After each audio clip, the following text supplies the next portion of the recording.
Welcome back to the Av Attack. I'm your host, Prescott Chambers. The Avalanche lose their 20th game overall this season, and the dog gets tossed in this game 63 of 82 at home versus the Edmonton Oilers.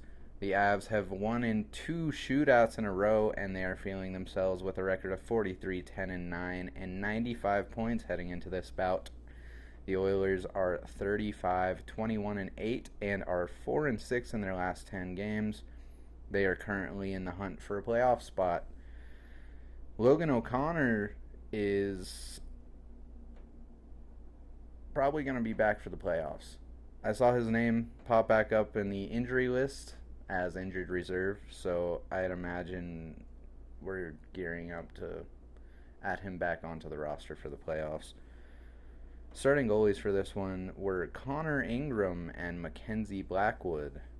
Period 1, just 32 seconds in, Ross Colton breaks his goal drought and rifles one past Ingram with the assist from Brock Nelson. It's 1-0 Avs early at 7:34. Brett Kulak goes to the box for hooking, and at 8:13 on the Oilers' first power play, Ryan Nugent-Hopkins gets one to the back of the Avalanche net, assisted by Connor McDavid and Evan Bouchard. We're tied at 1.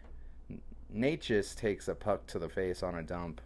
At 14:17, Bardakov draws a hook for the Avs' first power play of the game, and at 15:41, Marty Natchez throws a rebound under a jumping Nate Dogg and nets it to put the Avalanche back in the lead 2-1. At 17:05, Nicholas Waugh and Trent Frederick get into a small tussle that gets them both 5 for fighting. Then at 19:35, just before the end of the period, Jack Roslovic is able to score on Blackwood, assisted by Leon Draisaitl, and we head to the second with a 2-2 tie. Period 2, this one starts with a lot of possession by the Avs, but at 4:15, Ryan Nugent-Hopkins tips in his second goal of the game, assisted by Darnell Nurse and Zach Hyman. It's 3-2 Oilers.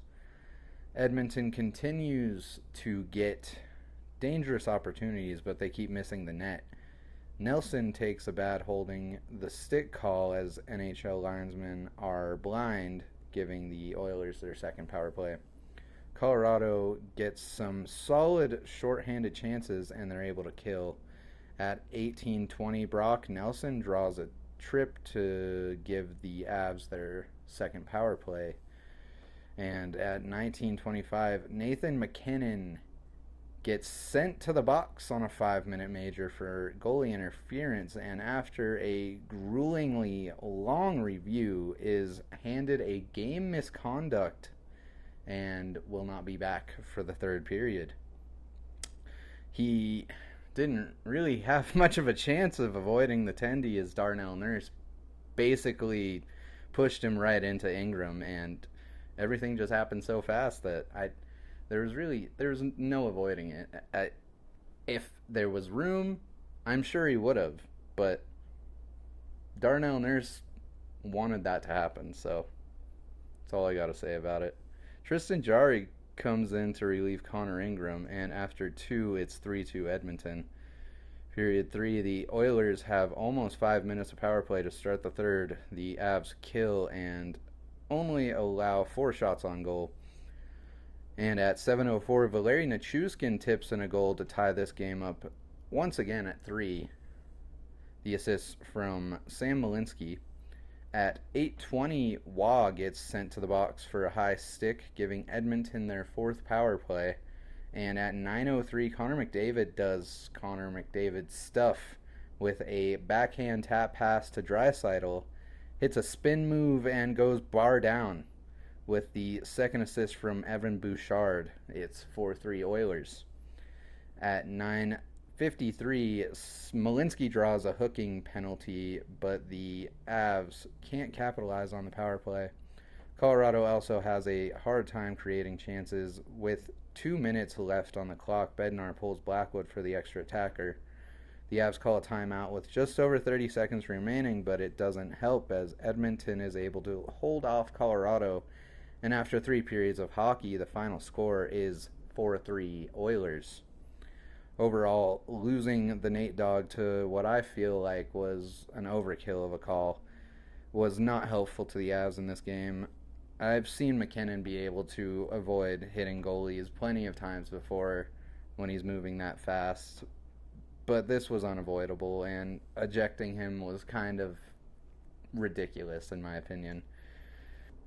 The Avs also didn't help themselves on any of their 3 power plays either, which is still one of the driest power plays in the NHL right now. So we need to really kind of fix that. Power play goals would be a way to win games. Their record sees a tally added to the loss column, and they're now 42-11-9, making for 20 total losses on the entire season with just 19 games remaining. And I'd call this season a success on that standard alone. It's just cup or bust now. That's all there is to it. The next game will have the Avs on the road in Seattle, Washington to take on the Kraken, Thursday, March 12th. And until then, as always, I'm your host, Prescott Chambers, for the Av Attack. Remember to like, comment, and subscribe, and I will see you in the next one.